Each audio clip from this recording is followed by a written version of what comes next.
to talk about the squad and what they can bring to the table and how they can take, the game to Cape Verdians is the media officer of the Nigerian Women's Under-17 team. Faith Oluchi joins us from Rivers State, Nigeria. Good morning to you, Faith. Welcome. Good morning to you, Favour. Good to be on your show this morning. All right. We've seen the squad. Interestingly, we've seen some players invited after, a long time of clamor, why some of them are usual suspects. But what do you make of the squad listed by Coach Madugu ahead of the clash against Cape Verde? Yeah, I think it's a good squad. Looking at the list, I'm particularly happy to see some players invited, some new players invited into the team. I've always been of the opinion that we have a lot of talented players in this country, scattered all over the world, scattered in the league here back home in Nigeria. So I'm particularly happy that I saw a player like Verde being given an opportunity to play in the Super Falcons.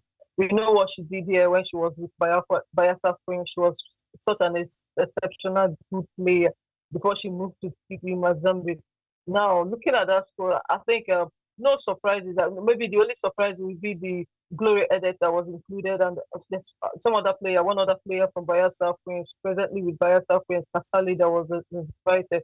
I think good enough. Young players mixed with experienced players, and we're playing an opponent that I don't think we played them of recent in any competition, but we should. It's going to be a banana peel, and that is why I'm happy that Coach Madugu has been able to mix a blend of young players with experienced players, and why not? We can get the result against Favour.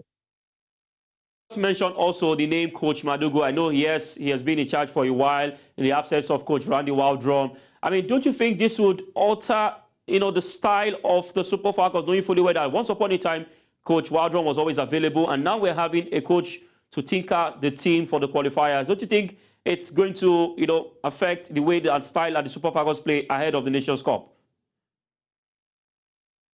Well, there's this common saying that we all know that soldier comes, soldier go, barracks remains, Talking about Coach Madugu, he's not just a new coach. He has been in women's football for a very long time, and particularly with Super Falcons, he was with them in Morocco when we played the last Women's Nations Cup in Morocco. So he's not someone that was just drafted from nowhere into the team. He has been with the team, and he's experienced enough to be able to tinker the team in this qualifier.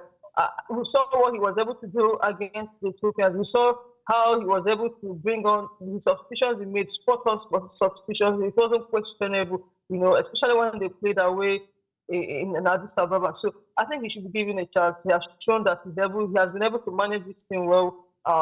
Yes, we're playing a tough match, in quote, a tough match against Cape Verdians.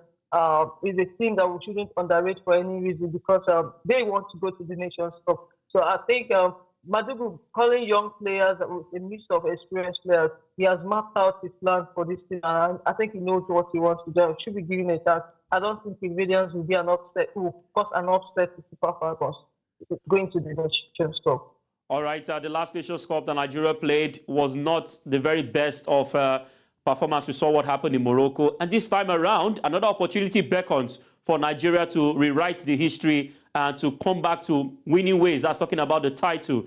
Do you think that the squad we have at the moment can deliver the title, knowing fully well South Africa is there, Morocco is there, and other African countries as well?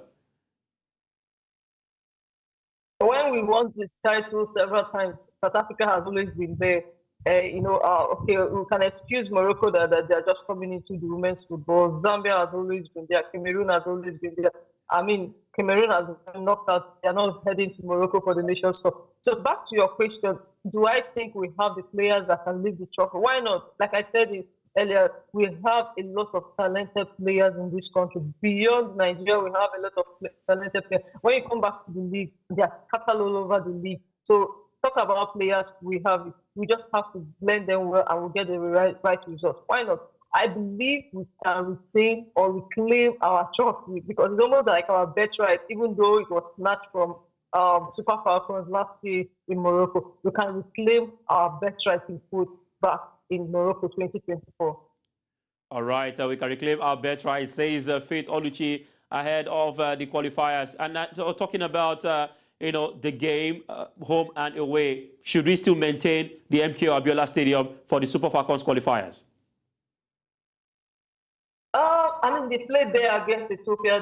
They played there against Ethiopia, and they were able to get the result. Why move them out of it, the national stadium, if they were able to get the same result there? I think when your team constantly plays at a particular stadium, they get used to it. So why do we want to? Yes, I agree with the fact that Super Eagles playing in Rio. I mean, they are used to Rio now. Oh, taking Super Falcons out of MKO Abiola Stadium, it's not my fault to make. But if those in authority feel that the team have been able to settle down well in Abuja, I don't think there's need to take them out of Abuja.